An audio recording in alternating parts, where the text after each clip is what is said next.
Om Swastiastu. Assalamualaikum warahmatullahi wabarakatuh. Salam sejahtera untuk kita semua. Namo Buddhaya, Shalom, salam kebajikan.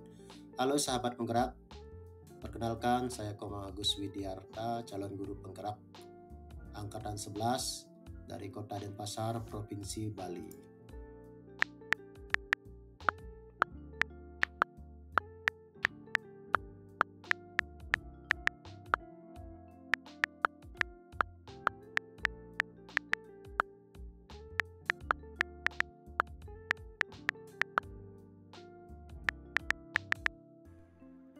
Sebelum mempelajari modul 1.1 tentang pemikiran Ki Hajar Dewantara, pembelajaran yang saya lakukan hanya sebatas transfer materi pelajaran saja.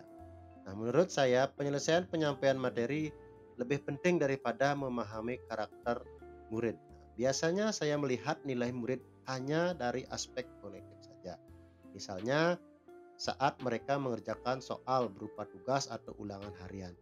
Nah, jika nilai murid sudah mencapai KKM, ya, dinyatakan bahwa pembelajaran sudah berhasil.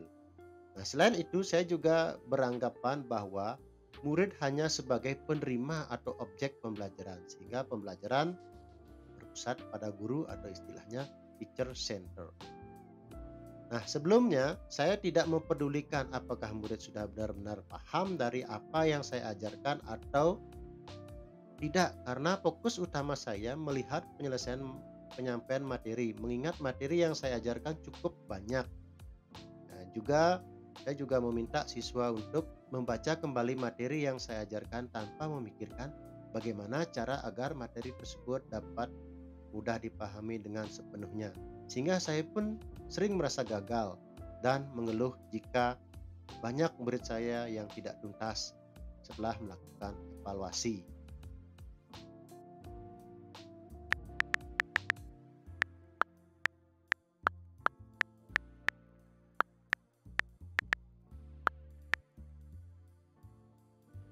Setelah saya mempelajari modul 1.1 tentang pemikiran Ki Hajar Dewantara, saya menyadari bahwa apa yang saya pikirkan dan lakukan selama ini tidaklah tepat. Saya memasakkan kehendak saya sebagai orang yang lebih tahu segalanya dibandingkan mereka.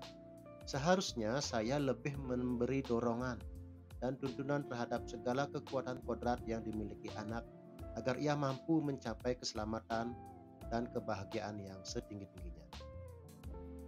Guru sebagai among yang menuntun segala kodrat pada anak, yaitu kodrat alam dan kodrat zaman.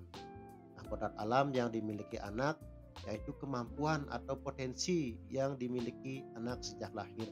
Hanya saja masih seperti garis samar. Nah, tugas seorang guru adalah menebalkan garis samar tersebut. Nah, kemampuan yang dimiliki anak yang semula belum baik maka dituntun untuk menjadi baik, dan yang sudah baik dituntun untuk menjadi yang lebih baik lagi. Nah, kemudian melakukan proses pembelajaran secara menyeluruh, bukan hanya aspek kognitif saja, namun juga aspek psikomotor, spiritual, sosial, dan budaya. Nah, murid bukanlah sebagai objek pembelajaran, melainkan sebagai subjek pembelajaran, yang mana murid memiliki kebebasan dalam berekspresi, menyampaikan pendapat, dan berkreasi dalam pembelajaran, dan guru hanya berperan sebagai fasilitator dalam pembelajaran. Dalam proses pembelajaran, guru harus ikhlas dan penuh kesabaran agar terwujud pembelajaran yang menyenangkan dan tentunya berpihak pada murid.